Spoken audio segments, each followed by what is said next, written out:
¿En qué hemos pecado? Una alerta para Colombia. Como hemos visto hasta aquí, desde los años 90 el Espíritu Santo fue derramado sobre nuestra nación, pero al mismo tiempo surgieron estrategias humanas locales y se importaron otras con apariencia de éxito espiritual. Estas modas dentro de la cultura evangélica poco a poco fueron asimiladas por muchos pastores y ministros de las distintas ciudades. Algunos ministerios de Cali también se enchufaron y terminaron reemplazando la estrategia del cielo, el estruendo del Espíritu Santo, quien estaba añadiendo a la iglesia a los que debían ser salvos, por estas nuevas formas de crecimiento individual y egoísta. En sí, las nuevas estrategias no eran malas ni negativas, solo que algunos corazones no estaban preparados para tener éxito repentino en sus ministerios. Ante la abundancia repentina, algunos corazones se desenfocaron y perdieron el equilibrio. De un momento a otro, salieron a flote los engaños y las irrealidades de esos corazones. Considero importante comentar algunos de estos puntos. Primero, el iglecrecimiento sin la dirección del Espíritu. Lo que en un comienzo fue una estrategia bien intencionada y sana en sí misma, en muchos sectores se desbordó y se tornó en ambición desmedida, obsesiva y descontrolada. Segundo, la teología de la prosperidad con su manipulación incluida. Con la falsa promesa de hacer ricos a los cristianos, con el argumento de que el dinero de los impíos, inclusive el del narcotráfico que operaba en nuestras ciudades, pasaría a las manos de los hijos de Dios, terminaron manipulando, exprimiendo a los creyentes ingenuos, mientras esperaban la bendición.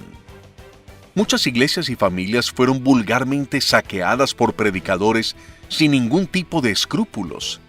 Incluso, algunos profetas les pusieron precio a las palabras dadas a través de la unción.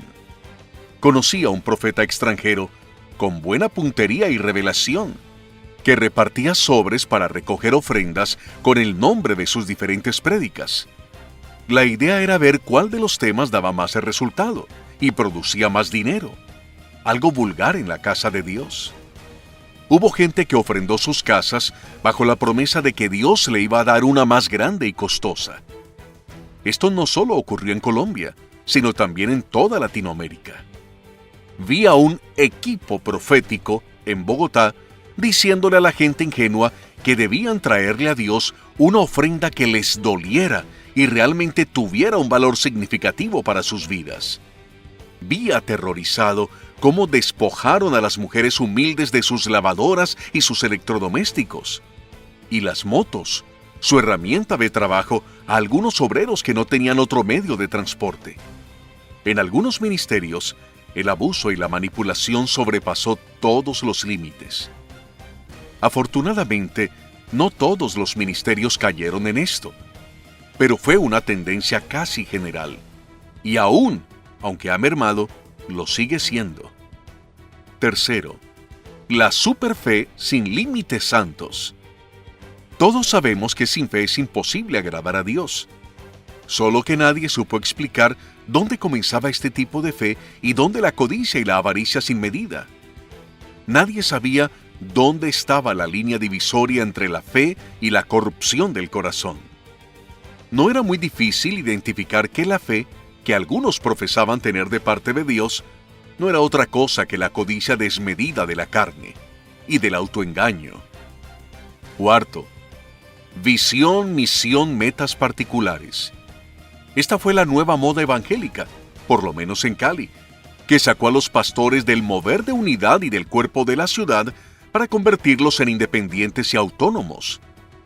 Sacrificamos la visión del cuerpo de Cristo guiado en las ciudades por el Espíritu Santo para que cada uno tuviera su propia visión de las cosas, su propia misión y sus propias metas. La tentación fue grande. Pocos observaron que solo a un hombre en la Biblia, Habacuc, se le dijo que escribiera la visión para que corriera. Y no precisamente era la visión para hacer crecer su ministerio. De resto, a nadie más se le dio este tipo de instrucción. Pero esta estrategia personalista, individualista y, en algunos lugares, mutiladora del cuerpo, corrió como pólvora. Ahora todos querían tener su propio reino con sus propias reglas y sus propios métodos. Y muchos lo lograron. ¿Alguien puede explicarnos cuál fue la visión, misión, metas de hombres como Moisés, Josué, Abraham, Elías, Eliseo, David y Pablo? Solo por mencionar algunos hombres de Dios que hicieron hazañas poderosas para Dios y no para ellos mismos. Ninguno de ellos tuvo una visión, misión, metas para crecer su ministerio. ¿Por qué? Porque eran nacidos del Espíritu. Juan 3:8. Y dependían día a día del Espíritu Santo. Vivían al día. Y cuando la nube se movía, ellos también lo hacían. Dependían totalmente de la instrucción que cada día el Dios Altísimo ponía en sus manos. Porque tenían los ojos puestos en el Señor. Dios mismo era su visión y su meta. Quinto, liderazgo por productividad y no por el llamado divino. De un momento a otro comenzamos a observar un extraño fenómeno dentro de la iglesia cristiana. Convertimos a nuestras ovejas que requerían paciencia, cuidado y pastoreo de nuestra parte en máquinas ganadoras de nuevos adeptos para nuestro ministerio. No para el Señor de señores, sino para nuestra visión y misión. En otras palabras, convertimos a nuestras ovejas en hormigas productivas, ciega y obsesivamente productivas, exactamente como se comportan en los hormigueros. ¿Esa es la visión de Dios para sus ovejas? Pero lo más grave que comenzó a ocurrir fue que los líderes que rodeaban al líder principal, cuando no rendían lo suficiente, inmediatamente comenzaban a ser reemplazados por otros más productivos, más eficientes y rentables, preferiblemente profesionales.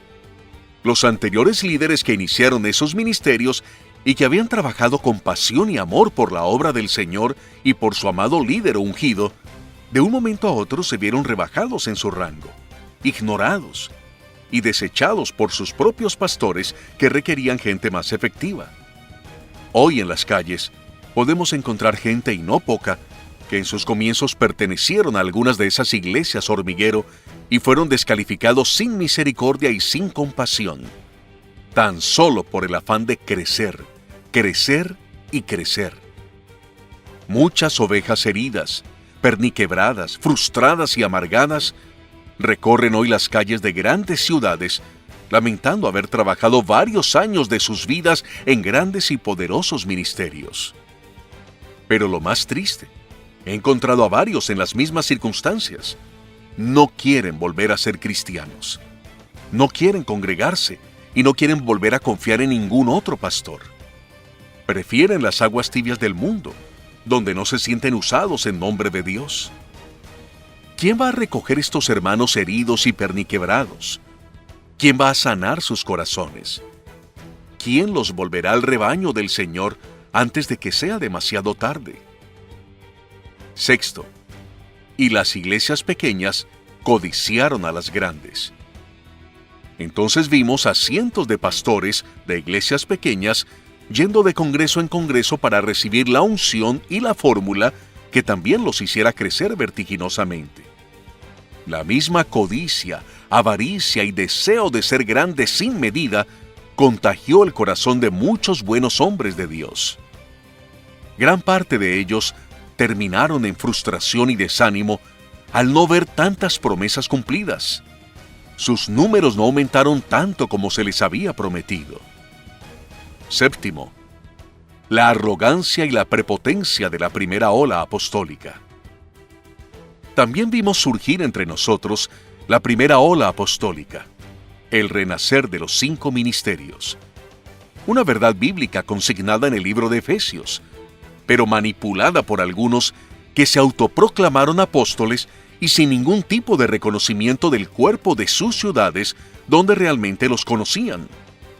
Algunos fueron reconocidos como apóstoles en congresos y conferencias en el extranjero, y en vez de llegar a servir a sus hermanos, llegaron con ínfulas de superioridad, orgullo y arrogancia desmedida, y menospreciando al cuerpo pastoral de su ciudad natal.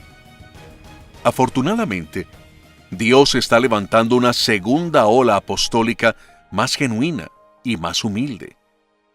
Estos son los que van a comenzar a remendar las redes para la pesca milagrosa o el avivamiento del cuerpo de Cristo en cientos de ciudades al mismo tiempo. La luz del Espíritu de Dios resplandecerá en medio de las tinieblas. ¿Qué más debemos reconocer? Necesitamos reconocer de manera urgente que nos desviamos del camino, que nos equivocamos en la manera como hemos usado la bendición, los dones, las unciones, los llamados y los 5 ministerios, y toda clase de talentos que nos fueron entregados. He aquí algunas de las cosas que, seguramente, los pastores y ministros debemos reconocer ante el Dios Altísimo y confesar antes de que sea demasiado tarde. A todos, absolutamente a todos, nos ha traicionado nuestro propio corazón. A mí también. Igualmente, como la mayoría, yo también soy parte del problema. Podemos reconocer con la mano en el corazón, primero, nos faltó discernimiento. No entendimos el por qué ni el para qué el cielo había abierto las ventanas de los cielos sobre la nación de Colombia. Olvidamos las 2 promesas proféticas. 1. Si Colombia cambia, cambia el mundo. 2. La otra Colombia, la del Espíritu Santo. Segundo, nos comportamos de manera egoísta. No compartimos la abundancia de la pesca milagrosa que se desató en medio de algunos ministerios, pues cada uno prefirió tomar su parte, lo suyo. Se encerró en sus 4 paredes para disfrutarlo con sus grupos de apoyo y sus seguidores. No llamaron, como el apóstol Pedro, a las otras barcas de su ciudad para distribuir la bendición, compartirla y disfrutarla juntos, incluyendo las abultadas finanzas de algunos. Todo lo contrario, los privilegiados, cada vez, compraron una barca edificio más grande. Después, otra barca edificio más grande que la anterior. Más adelante, otra barca edificio con mucha mayor capacidad. La consigna ha sido acaparar, acaparar, acaparar. Incluso, algunos ministerios con éxito para convocar personas, sabiendo que estaban desvalijando a las otras congregaciones de su propia ciudad, se hicieron los de la vista gorda. Para tranquilizar sus conciencias, metieron la cabeza en un hueco como el avestruz y se convencieron a sí mismos que estaban extendiendo el reino de Dios, tomando lo que Dios les había dado a sus hermanos. Cuando el Señor Jesús le dijo a Pedro que tirara la red a la derecha, ¿fue para que solo él disfrutara la pesca milagrosa? ¿Estará Dios agradado con el egoísmo de los ministros colombianos? ¿Esa larga lista en la cual también está escrito mi nombre? Tercero, nos faltó humildad. Perdimos el contacto y el relacionamiento de los grandes con los pequeños, los ricos con los pobres, los ungidos con los que anhelaban la unción, los estudiados con los que sabían menos. Pocas ciudades han podido sostener asambleas donde participaran todos los ministros. Los grandes y los importantes dejaron de asistir a las reuniones pastorales y ministeriales cuando pasaron de cierto número de miembros. Finalmente, se crearon pequeños grupos élites. Esto trajo algunas heridas a aquellos que no habían podido superar sus propias limitaciones. El espíritu de superioridad al interior de la iglesia del Señor se mostraba en el número de sillas llenas en sus ministerios. La arrogancia y la altivez se asomaron no solo en las miradas de algunos pastores bendecidos por Dios, sino también en sus actitudes. Hermanos que en sus comienzos eran nuestros amigos de lucha, pero que con los años fueron creciendo, dejaron de ser nuestros amigos. Ahora había que pedir una cita con mucho tiempo de anterioridad, superar muchos filtros, hacer reverencia y esperar para ser atendidos unos pocos minutos. La humildad se nos escapó de nuestros corazones y hasta ahora no hemos podido recuperarla. Quizás se necesita una poderosa intervención divina. Cuarto, nos faltó amor de unos por los otros. Con el éxito personal, Nos volvimos insensibles a las necesidades de los otros hermanos, indiferentes incluso. Los pastores del mismo barrio o la misma comunidad no se buscan entre sí para tener tiempos de compañerismo. Los celos, la competencia y las prevenciones cortaron los lazos de amor fraternal que debían existir entre nosotros. Quinto, abandonamos el cuerpo de Cristo. Nos independizamos de los demás y nos dedicamos a crecer de manera obsesiva nuestra iglesia, individualistas, procurando llenar nuestras propias barcas. Sexto, algunos ministros cayeron en el exhibicionismo de la unción y la bendición. Unos cuantos púlpitos se convirtieron en una pasarela de modas. En cada sermón, la unción y la vanidad se entremezclaron. Allí constantemente se exhibieron nuevos estilos de peinados y maquillaje, ropa de marcas exclusivas y joyas costosas, supuestamente para modelar y mostrar lo que significa ser un bendecido de Dios, no sabiendo que estaban exhibiendo su propio orgullo y su propia vanidad. Séptimo, caímos en la glorificación de los ungidos, pues poseer un don profético, de sanidades o de milagros, o tener un don de adoración, se tomó como un privilegio exclusivo y no como un don para servir. ¿Cuál fue la actitud de Pedro y Juan cuando sanaron al paralítico fuera del templo? Pedro, con Juan, fijando en él los ojos, le dijo: «Míranos». Entonces él les estuvo atento, esperando recibir de ellos algo. Mas Pedro dijo: «No tengo plata ni oro, pero lo que tengo te doy. En el nombre de Jesucristo de Nazaret, levántate y anda». Y tomándole por la mano derecha le levantó. Y al momento se le afirmaron los pies y tobillos, y saltando, se puso en pie y anduvo. Y entró con ellos en el templo, andando y saltando y alabando a Dios. Y todo el pueblo le vio andar y alabar a Dios. Hechos capítulo 3, versos desde el 4 hasta el 9. Octavo, la adoración como fuente de manipulación de las emociones. Tristemente se cayó en el error de que algunos grupos de adoradores del Dios Altísimo utilizan sus dones y los instrumentos del templo para resaltar la aparición en el púlpito de algunos ungidos que van a impartir la palabra y van a usar sus dones. En muchos casos el fondo musical era usado intencionalmente para levantar y subir las emociones de las masas anhelantes de un toque de Dios. No era una música espontánea como todos creemos. No. Era algo calculado y minuciosamente manipulado. Cuando el predicador movía la mano de tal o cual manera, la música se levantaba y cumplía la función de hacerle creer al público que la unción de Dios estaba presente. Triste, pero cierto. No ocurrió en todos los que usaban fondo musical, pero sí en muchos casos. ¿Alguien podría llamarle a esto manipulación de las emociones? ¿Alguien se atrevería a llamarlo unción de lo alto? Noveno, el enojo de Caín sigue intacto. No solo en la sociedad colombiana, sino también en el liderazgo cristiano y en la iglesia del Señor.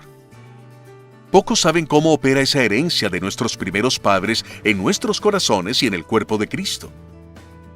El enojo de Caín en nuestros corazones es el mayor factor de división que los líderes de la iglesia han ignorado, sencillamente porque no saben cómo reconocerlo ni cómo manejarlo. Apenas alcanzamos a disimularlo y a vestirlo temporalmente con hojas de parra. El enojo de Caín tiene la facultad de cerrar y trancar nuestro corazón contra nuestros hermanos con los que en algún momento tuvimos alguna diferencia. También tiene la capacidad de negar el perdón a aquellos que nos ofenden, a consentir el dolor que provocan las ofensas de nuestros consiervos, hasta llevarnos al fango de una raíz de amargura, donde muchos ministros habitan sin saberlo, y sin saber tampoco cómo salir de allí. Lo que nos faltó. Si todos hubiéramos trabajado en unidad y coordinados estratégicamente, si hubiéramos sido más intencionales, más humildes, menos personalistas y egoístas, con toda seguridad, la realidad espiritual de Colombia sería otra. No tendríamos la triste cifra de solo un 20% de convertidos. Colombia posiblemente habría sido evangelizada en su mayor parte. Y a estas alturas, estaríamos cambiando y transformando naciones. Durante los últimos 30 años, nos aseguramos de que nuestros templos estuvieran llenos. Pero no llevamos el Evangelio al sinnúmero de narcotraficantes, guerrilleros y paramilitares. Solo algunos pocos líderes en esas esferas de violencia fueron tocados, y algunos, muy escasos, se volvieron pastores. Pero la verdad es que los podemos contar en los dedos de las manos de una sola persona. Y aunque hay congregaciones en todos los rincones del país, no tocamos con la verdad y el poder del Evangelio masivamente a las áreas rurales y los sectores más vulnerables, ni a los perdidos en todas las condiciones y estratos de la sociedad. Porque Dios quiere una cosecha más grande que la que cabe en las 4 paredes de nuestros locales. Otro factor que Dios mismo desnudó con la pandemia del COVID-19 es: la iglesia puede seguir funcionando sin los templos de ladrillo. La iglesia son los nacidos de nuevo, que siguen a Cristo y se comunican de muchas maneras. Que Dios nos ayude a reaccionar, reconocer, confesar y arrepentirnos de la manera como hemos conducido nuestros ministerios. No somos más que un barco a la deriva y sin capitán.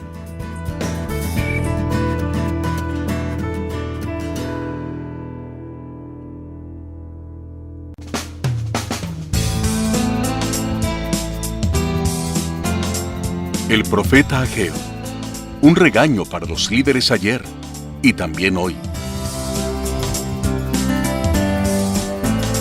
El profeta Ageo no solo tuvo un diagnóstico de lo que pasaba en Israel en su época, sino que también tiene un mensaje vigente para nosotros hoy en Colombia. La advertencia de hacia dónde podría ir Colombia próximamente si no reaccionamos y cambiamos nuestra actitud, nuestro enfoque, nuestra visión y misión particular. Es hora de ir hacia el propósito de buscar unánimes juntos una visión de ciudades y de la nación, centradas en la plena voluntad del Espíritu Santo de Dios y en el deseo ferviente de glorificarlo a través de nuestras vidas, siendo ante todo uno. Sus advertencias encajan perfectamente para nosotros hoy. Sembráis mucho y recogéis poco. Coméis y no os saciáis. Bebéis y no quedáis satisfechos. Os vestís y no os calentáis. Y el que trabaja a jornal recibe su jornal en saco roto. Ageo 1:6. Pero se detuvo de los cielos sobre vosotros la lluvia, y la tierra detuvo sus frutos. Ageo 1:10. Y llamé la sequía sobre esta tierra, y sobre los montes, sobre el trigo, sobre el vino, sobre el aceite, sobre todo lo que la tierra produce, sobre los hombres y sobre las bestias, y sobre todo trabajo de manos. Ageo 1:11. Pero, además del diagnóstico, el profeta Ageo reveló la causa. Es para vosotros tiempo, para vosotros, de habitar en vuestras casas artesonadas, y esta casa está desierta. Ageo 1:4. ¿Por qué? Dice Jehová de los ejércitos. Por cuanto mi casa está desierta, y cada uno de vosotros corre a su propia casa. Ageo 1:9. Pues así ha dicho Jehová de los ejércitos: meditad bien sobre vuestros caminos. Ageo 1:5. Igualmente, Ageo le dio la solución a Israel, pero también nos la da a nosotros. Subid al monte y traed madera, y reedificad la casa, y pondré en ella mi voluntad, y seré glorificado, ha dicho Jehová. Ageo 1:8. La casa de Dios de piedra, y la casa de Dios como el cuerpo de Cristo. Sería bueno aclarar en este punto que la casa de Dios en el Antiguo Testamento, en el tiempo del profeta Ageo, era el templo de piedra, el lugar donde Dios habitaba. Pero la casa de Dios, desde la perspectiva del Nuevo Testamento, ya no es el templo de piedra, sino el cuerpo de Cristo en cada ciudad y en cada nación, edificado con piedras vivas. Debemos enfocarnos en reedificar la casa de Dios, su templo, el cuerpo de Cristo que ha estado abandonado y descuartizado en nuestras ciudades por el egoísmo ministerial. Los líderes de Israel reaccionaron ante la exhortación del profeta Ageo. ¿Reaccionaremos en Colombia? Los pastores, los ministros y los líderes de la iglesia cristiana en Colombia, sencillamente, necesitamos reaccionar como los líderes de Israel. En dos sentidos. Primero, oír. Escuchar las advertencias de Jehová a través del profeta Ageo. Veamos. Y oyó Zorobabel, hijo de Salatiel, y Josué, hijo de Josadac, sumo sacerdote, y todo el resto del pueblo, la voz de Jehová su Dios, y las palabras del profeta Ageo, como le había enviado Jehová su Dios. Ageo 1:12. Segundo, volver al temor de Dios. ¿Cuál fue el efecto inmediato al interior del pueblo de Dios después de que los líderes escucharon con humildad y prontitud el regaño de Dios a través del profeta? Sucedieron dos cosas trascendentales. La primera, y temió el pueblo delante de Jehová. Y la segunda, entonces Ageo, enviado de Jehová, habló por mandato de Jehová al pueblo, diciendo: Yo estoy con vosotros, dice Jehová. Ageo 1:13. ¿Seremos capaces, los líderes cristianos de Colombia, de escuchar la exhortación y revisar nuestros caminos? ¿Aquí y ahora?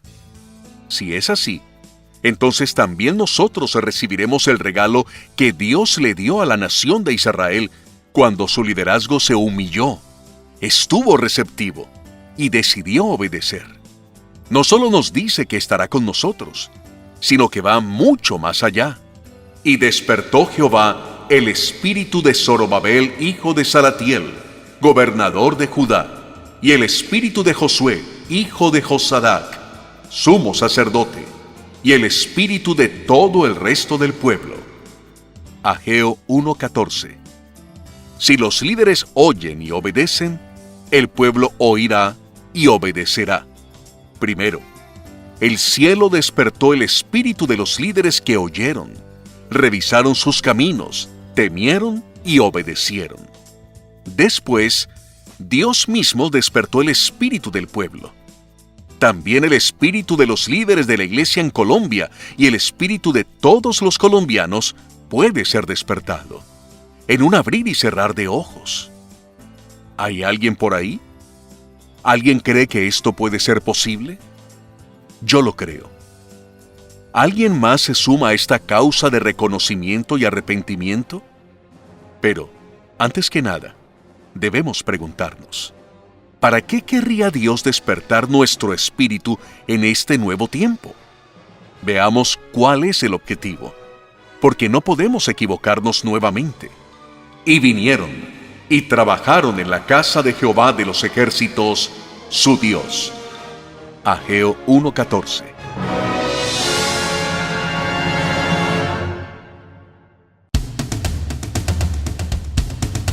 Unas pequeñas sugerencias. ¿Por dónde comenzar? ¿Será que por fin podremos trabajar en equipo, con responsabilidad y compromiso, con una previa planificación en varios sentidos? ¿Cuáles?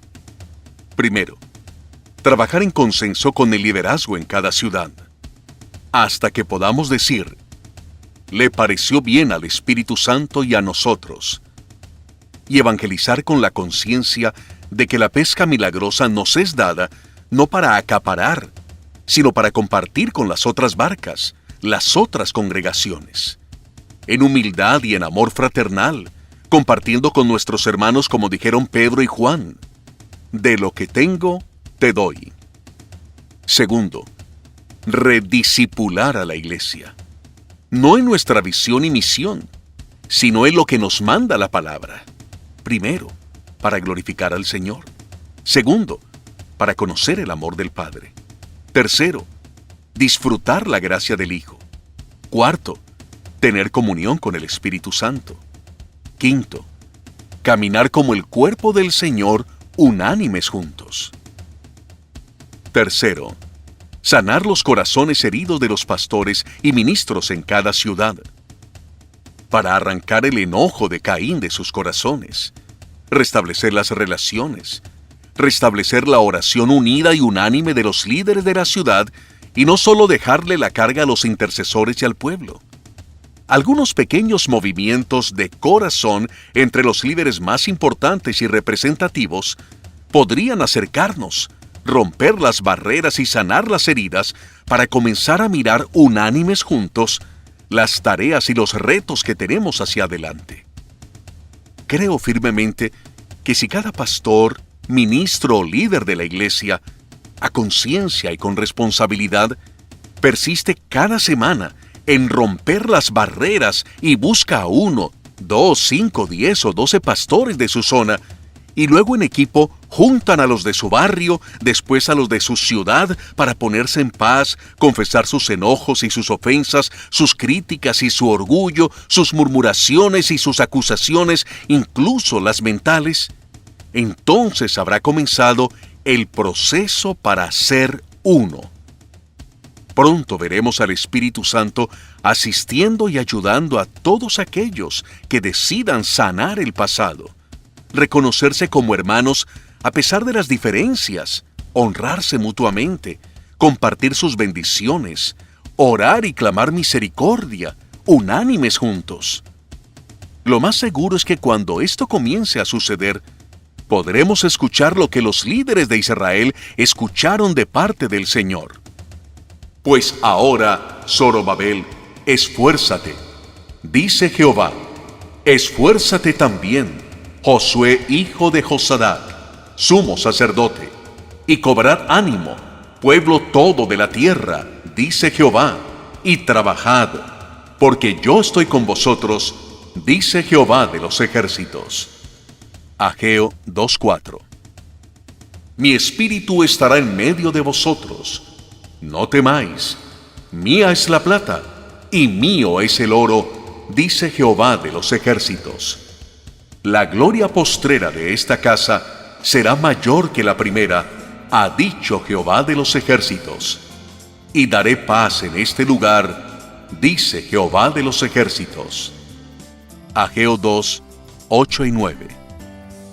Cuarto, formalizar lo anterior mediante un pacto nacional de unidad, cuya firma se realiza en cada iglesia con un corazón dispuesto a hacerlo realidad. Estos documentos firmados pueden ser llevados a un gran acto de arrepentimiento en cada ciudad. Quinto, determinar un día anual de arrepentimiento ministerial. A nivel nacional, como el Día del Perdón del pueblo judío, Yom Kippur. Esto nos permitiría mantenernos con cuentas cortas y cada año revisar nuestros corazones, nuestras motivaciones y nuestro fruto.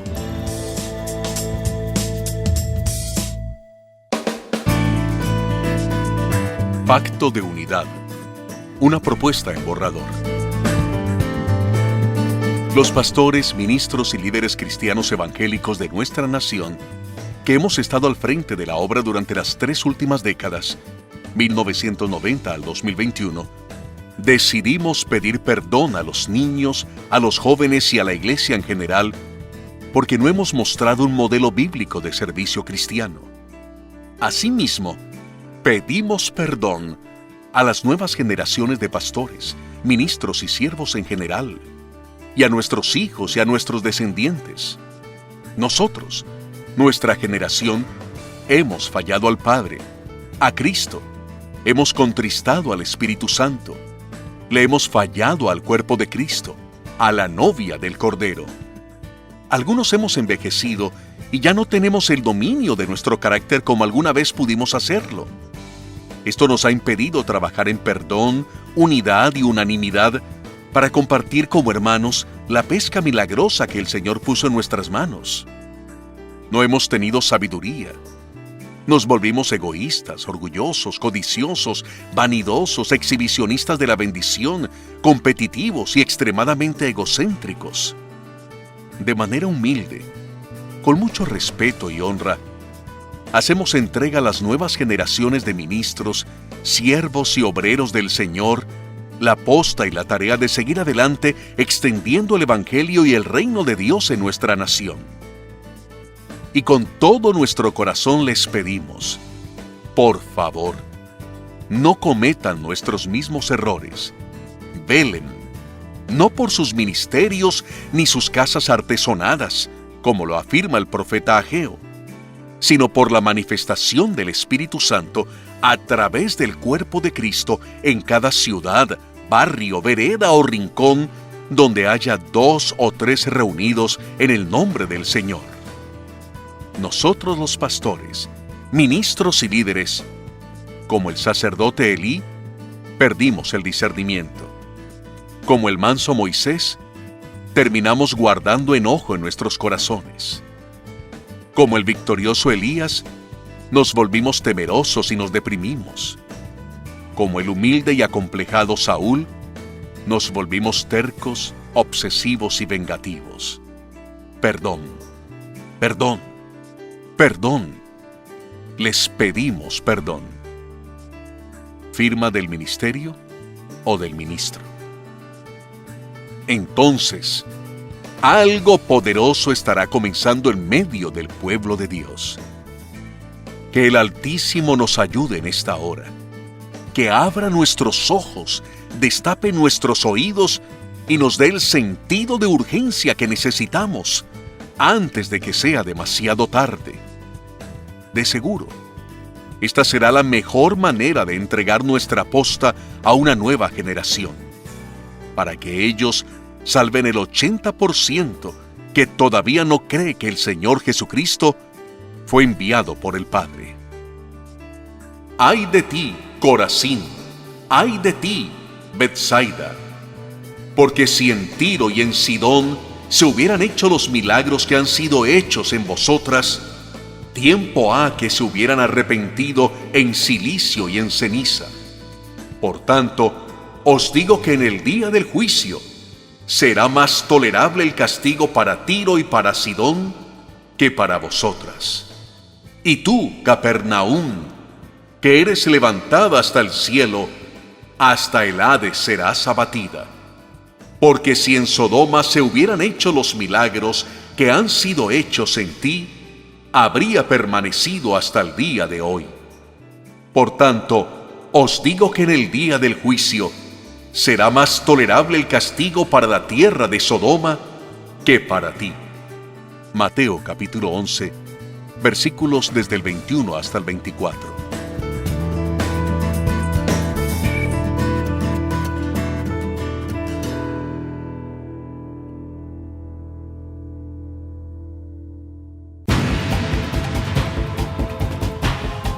Nota de cierre. Estimado escucha, si después de terminar esta audición, usted considera que este mensaje debe ser compartido con los miembros de otras asociaciones de ministros, otras denominaciones, otros ministerios, o con los pastores y líderes de otras ciudades, y desea apoyar este ministerio para imprimir más libros y grabar más audiolibros y enviarlos, se puede contactar al correo electrónico contacto@rooseveltmuriel.com, WhatsApp, Telegram, más 57 301 306 1617.